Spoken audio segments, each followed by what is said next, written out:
The premiere episode of Silo's second season opened with a flashback to the end of a rebellion that broke out in a silo that more or less appears to be the same as the one we spent the first season in, and ended with a survivor holed up behind a locked door in the server room. After watching Juliette navigate the dark and spooky new silo, we can only imagine the sense of isolation this character has been experiencing. The second episode, which plays as a part 2 of what we watched last week, finds the original silo on the brink of its own rebellion after watching Juliette refuse to clean and walk over the hill. Two things that were unthinkable before they saw it happen with their own eyes. To this point, we don't know what kicked off the rebellion next door other than its inhabitants thought they were being lied to. And this week we watch as the people in charge of the original silo lie to everyone who lives there. It's pretty obvious where things are going, and yet it's interesting that even though you don't feel any sympathy for him, you could see how Bernard is also isolated by being the only person with complete information. Or is he?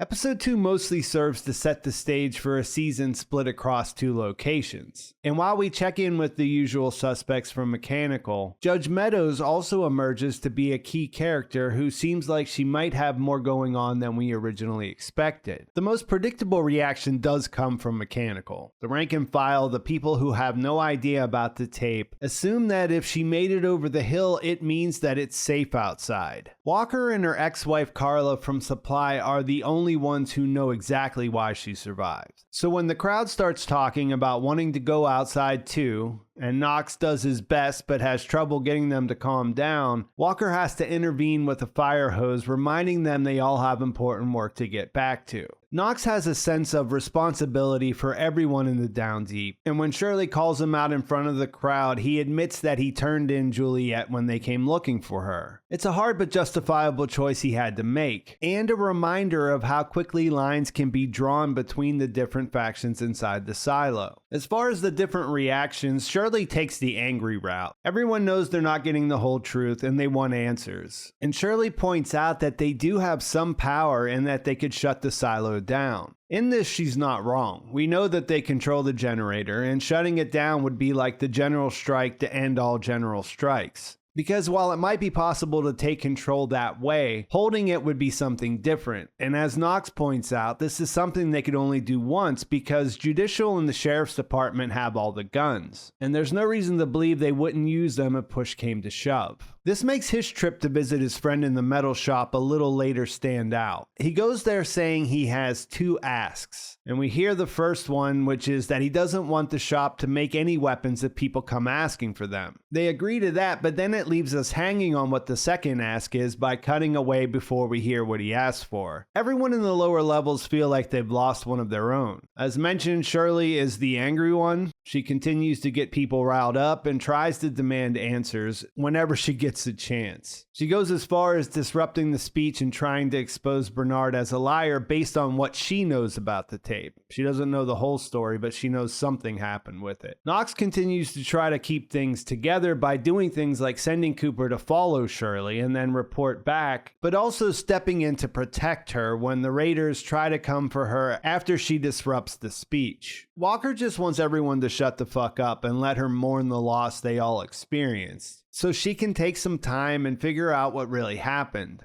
Bernard does have her and Carla taken into custody, which makes it seem like they might end up in the mines or maybe something worse would happen for the part they played. But we realize later when they're released that it was just to keep them away from the speech. Because they know what they did, they're a little baffled with the explanation for why Jules survived that Hank passes on while he's releasing them, but that's something I'll come back to in a minute. Paul Billings has been established to be the most conflicted character in the current situation. His adherence to the pact is unquestioned. Given his own transgressions, it's the thing that he needs to believe in to make everything make sense, but he also started to develop some loyalty to Juliette by the end of last season, and he discovered the Georgia travel guide in trying to understand why she asked to go out in the first place. He hasn't filed his report about her cleaning and is suspicious of the official story. His position is unique in that he has some power as acting sheriff, but also learns that one of the first actions Bernard took after Jules walked over the hill was to institute emergency powers that give judicial control of his department. This contradicts the pact, and when he gets to question Sims about what happened just before Juliette was taken into custody, the hard drive comes up and Bernard's decision to destroy it is another red flag. Sims writes this off as something that was done for the good of the silo, which is something he believes and on some level needs to be true, and puts both characters in a very similar place with completely different motivations. This is something the show goes back to often. Everyone in the silo thinks their role is essential to keep it going. Without their contribution, it would all fall apart. But Juliette's decision not to clean and her walking away undermines their faith that everything is working as it's supposed to.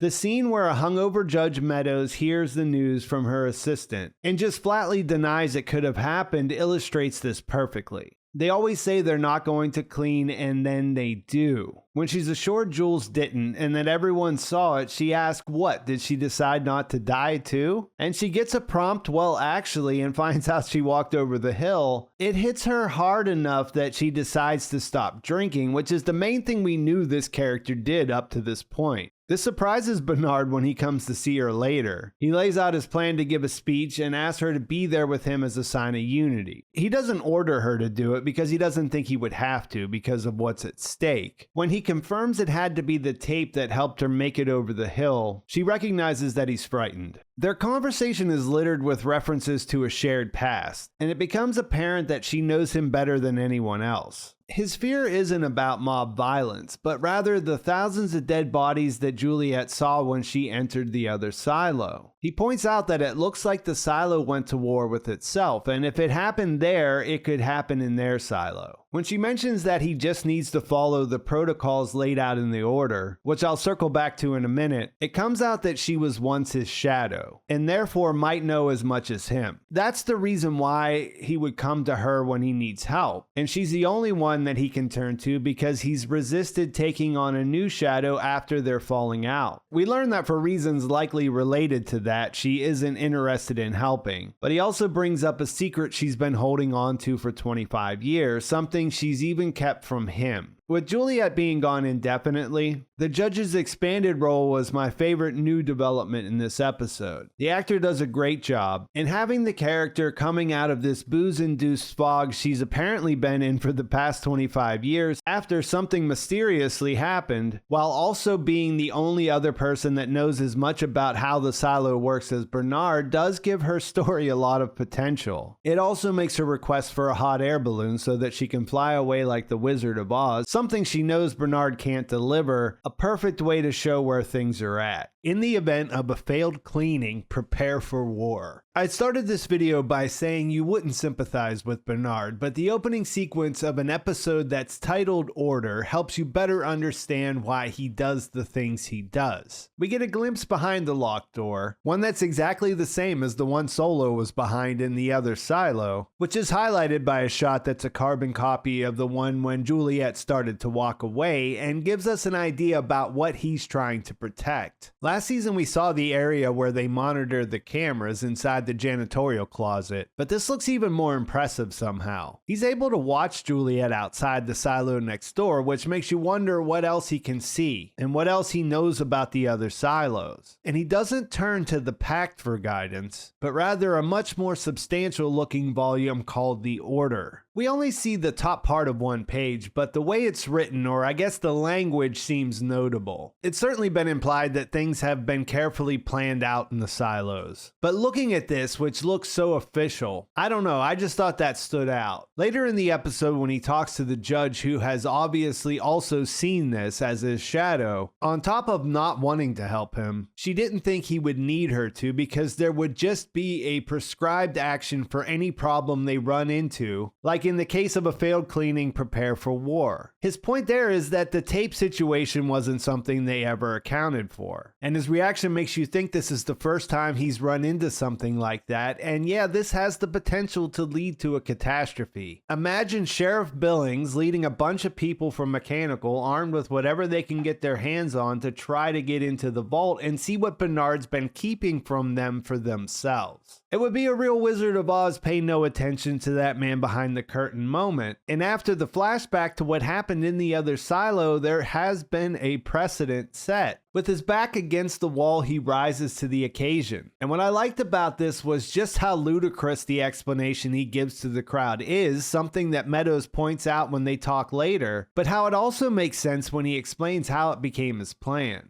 This also goes to point of view. We have to remember these people grew up in the silo with all the information that they know being spoon-fed to them essentially by these people. He explains that because everyone saw Juliette walk away, he can't try what he tried in the room with the monitors when everyone saw the cleaning video, where he told everyone to forget what they just saw. Instead, he gives them the story that actually Jules was an incredibly brave hero who agreed to test out IT's new experimental tape. Something that happens to be a big step forward towards them eventually being able to safely go outside, which is what they've always been trying to do, right? It's incredibly shaky. After all, it doesn't explain why she didn't clean, which you'd have to guess people will start to question. But it's good enough to buy them a couple of days, and that's a win no matter how you look at it. It's also clever though. He knows the tape issue could come back up. Now if anyone wants to tell a different story, they'll have to disprove the one he told. As I've already mentioned, Shirley does try to do this while things are playing out. She's starting to put things together herself since she knew Supply helped Walker, and that the new tape story is a lie. Otherwise, when we see people talking about what they experienced, like Hank, it seemed like he bought the story when he's passing it on to Walker and Carla, and that was after Shirley's outburst, so Bernard is probably right that they have a couple of days to figure out their next step. Meadows, who showed up at the speech after saying she wouldn't, and helped him to smooth things over by backing him up and giving everyone 5 credits, is also right though, that they have to give the people who have just had their faith shattered something more than an explanation. They're going to need something to believe in. The Juliette Lives graffiti popping up shows that they'll find it elsewhere if it doesn't come from IT and Judicial directly. An opposition is coming together in the lower levels. People are looking to Shirley, and even Juliette's shadow Cooper decides to join them when he's supposed to be reporting back about what they're doing to Knox. This has the potential to end badly, but at the end of the episode, Walker tells them as much, and with her there, it seems like they might have a better chance.